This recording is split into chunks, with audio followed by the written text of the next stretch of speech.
Praise the lord. మన ప్రభువైన యేసుక్రీస్తు వారి నామంలో ప్రతి ఒక్కరికి శుభాభివందనాలు తెలియచేసుకొంచున్నాను. ప్రార్థన అంటే దేవునితో మాట్లాడుట అని లేఖనము తెలియచేయుచున్నది. మన దేవుడు ప్రార్థన ఆలకించే దేవుడని, ప్రార్థనకు ప్రతిఫలమిచ్చేవాడని, ప్రార్థన చేయడం మన వంతు, కార్యం చేయడం దేవుని వంతు అని బైబిల్లో అనేక చోట్ల వ్రాయపడి ఉన్నది. అయితే ఒక్కోసారి మన ప్రార్థన స్వార్థపూరితంగా ఉంటుంది. పరిశుద్ధ గ్రంథంలో అసంతృప్తితో ఎదుటివారి మీద ఫిర్యాదు చేసిన ప్రార్థనలను, వాటికి దేవుడిచ్చిన జవాబులను ధ్యానించుకుందాము. సంఖ్యాకాండము 11వ అధ్యాయము 11 నుంచి 15 వచనాల్లో కనాను దేశమునకు ఇశ్రాయేలీలను నడిపించుటను గురించి మోషే చేసిన ఫిర్యాదు వ్రాయపడి ఉన్నది. దేవుడు ఐగుప్తు ఇనుప కొలిమిలో నుండి ఇశ్రాయేలీలను మోషే నాయకత్వంలో కనాను నడిపిస్తున్న సమయంలో ప్రజలందరికీ నాయకత్వం వహించడానికి మోషేకి బరువుగా మారింది. దీన్ని భరించలేక తనను ఎక్కువగా కష్టపెడుతున్నాడని దేవుణ్ణే తప్పు పట్టేంత వరకు వచ్చాడు మోషే. చనిపోతే మంచిదన్న కోరిక, ఆ మేరకు తనని చంపమన్న ప్రార్థన మోషే చేసినట్లు ఈ వచనాల్లో వ్రాయపడి ఉన్నది. దేవుడు ప్రజల కోరిక మేరకు వారికి మాంసంను దయచేసినప్పటికీ వారి అవిధేయతకు ప్రతిఫలం వారు అనుభవించినట్లు క్రింది వచనాల్లో వ్రాయపడి ఉన్నది. యెహోషువ గ్రంథము 7వ అధ్యాయము 6 నుంచి 9 వచనాల్లో హాయి వారి చేతిలో ఇశ్రాయేలీలు అపజయం పొందినప్పుడు యెహోషువ ఫిర్యాదు చేయుచూ చేసిన ప్రార్థన వ్రాయపడి ఉన్నది. యెహోషువ నాయకత్వంలో ఇశ్రాయేలీలు అత్యంత బలమైన యెరికో పట్టణం మీదకి పోయినప్పుడు దేవుడు ఎంతో ఆశ్చర్యంగా యెరికో గోడలు కూల్చి యెరికో పట్టణాన్ని ఇశ్రాయేలీల చేతికి అప్పగించాడు.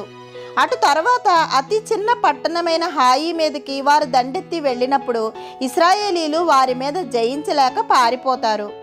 ఈ సందర్భంలో యెహోషువ ఈ ప్రార్థన చేశాడు. ఈ ప్రార్థనలో నమ్మకము, విధేయత ధ్వనించడం లేదు, కలవరం మాత్రమే కనబడుతుంది. ఇశ్రాయేలీల ఓటమికి కారణాలేమిటో తెలుసుకోవాల్సింది పోయి యెహోషువ దేవుడు తమను నడిపించిన విధానాన్ని ప్రశ్నిస్తున్నాడు. మనం ఎప్పుడూ దేవుని నామానికి అవమానకరంగా ప్రవర్తిస్తున్నామా, మన వలన దేవుని నామం నిందింపబడుతుందా అని ఆలోచించి మన ప్రవర్తనను జాగ్రత్తగా చూసుకోవాలే తప్ప మనకేమవుతుందో అని చింతించకూడదు. దేవుడు యెహోషువని గద్దించి, ఇది ప్రార్థనా సమయం కాదు, పాపానికి శిక్ష పడాల్సిన సమయం అని జవాబిచ్చినట్టు కింది వచనాల్లో మనం చదువుతాము. ఇర్మియా గ్రంథము 20వ అధ్యాయము 7 నుంచి 13 వచనాల్లో దేవుడు తనను మోసపుచ్చెనని ఫిర్యాదు చేయుచు ఇర్మియా చేసిన ప్రార్థన వ్రాయపడి ఉన్నది. దేవుని తరపున మాట్లాడే సేవకులు దేవుని ప్రజల ఎదుట ఎంతో ధైర్యవంతులుగా ఉన్నప్పటికీ వారు దేవుని సన్నిధిలో మాత్రం తమ భయాలు, బలహీనతలు, నిరుత్సాహము దాచుకోలేరు. ఇర్మియా ప్రవక్తగా ఉండుటకు ఇష్టపడటం లేదు, కానీ దేవుని పిలుపు ఫలితంగా సంభవించినది ఇర్మియాకు నచ్చలేదు. దేవుని తరపున మాట్లాడటం ఒక్కోసారి ఇర్మియాకు చాలా బాధగా అనిపించేది. దైవ సేవకులకి దేవుని తరపున ప్రజల్ని గద్దించడం చాలా కష్టంగా అనిపిస్తుంది. అయినా దేవుని వాక్కుని ప్రకటించకపోతే సేవకులకు సమాధానం ఉండదు.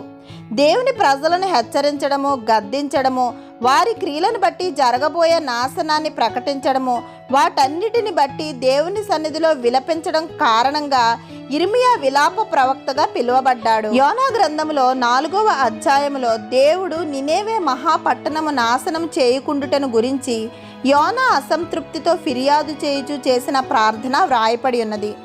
యోనా గ్రంథం యొక్క ముఖ్య ఉద్దేశము నినేవే రక్షణ.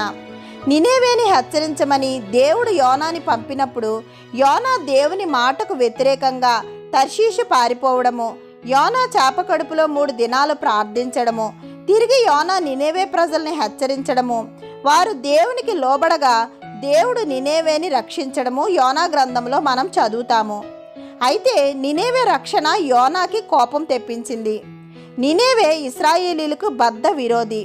దేవుడు దానిపై జాలి చూపరాదని యోనాకి అనిపించింది. యోనా నిజ దేవుని ప్రవక్త అయినప్పటికీ ఈ విషయాల్లో అతని హృదయము దేవుని హృదయంతో ఏకీభవించడం లేదు. అయితే దేవుడు సర్వ మానవాళికి రక్షకుడు. దేవుని మార్గాలను నేర్చుకొని సంతోషంగా వాటి ప్రకారం చెయ్యడమే మన విధి తప్ప దేవుని మార్గాలను ప్రశ్నించేందుకు ఎవ్వరికీ హక్కు లేదు. ఈ అధ్యాయంలో దేవుడు యోనాకి ఒక గుణపాఠం నేర్పించాడు. ఈ లోకంలోని ప్రతి మనిషిపై దేవునికి శ్రద్ధ ఉంది, కానీ దాన్ని కాదనే హక్కు ఎవ్వరికీ లేదు అన్నదే యోనాకి దేవుడు నేర్పించిన పాఠము. చివరిగా హబక్కూకు గ్రంథము 1వ అధ్యాయములో దుష్టులు వర్ధిల్లుచు దైవజనులు దుఃఖపడుచున్నందున హబక్కూకు అసంతృప్తితో దేవునికి ఫిర్యాదు చేయుచు చేసిన ప్రార్థన వ్రాయపడి ఉన్నది. హబక్కూకు నివసిస్తున్న ప్రాంతంలో దుర్మార్గులు పైచేయిగా ఉండి న్యాయవంతులను నలగొడుతున్నారు. అన్యాయము, దౌర్జన్యము, హింస సర్వత్రా కనిపిస్తున్నాయి. అయినా దేవునికి ఏం బాధ లేనట్టు ఈ ప్రవక్తకి అనిపిస్తుంది. ఇలాంటి పరిస్థితులను దేవుడు చూస్తూ ఊరుకుంటున్నాడని, తప్పు చేసేవాళ్ళు తప్పించుకొని సంతోషంగా జీవిస్తున్నారని, ఏ పాపం తెలియని అమాయకులు బలైపోతున్నారని ఆనాడు హబక్కూకు ప్రవక్తే కాదు, ఈనాడు మనందరినీ ఏదో ఒక సమయంలో వేధిస్తున్న ప్రశ్న ఇది. దేవుడు విశ్వాన్నంతటినీ పాలించే సర్వశక్తిమంతుడు. నీతి న్యాయాలకు రాజు మన దేవుడు. చెడుతనాన్ని అసహించుకునే దేవుడు మన దేవుడు. దేవుడు భ్రష్టత్వాన్ని శిక్షించి మంచితనం ముసుగులో చెడుతనాన్ని జరిగించేవారిని అంతమొందిస్తానని హబక్కూకు మాట ఇచ్చినట్లు ఈ గ్రంథంలో వ్రాయపడి ఉన్నది.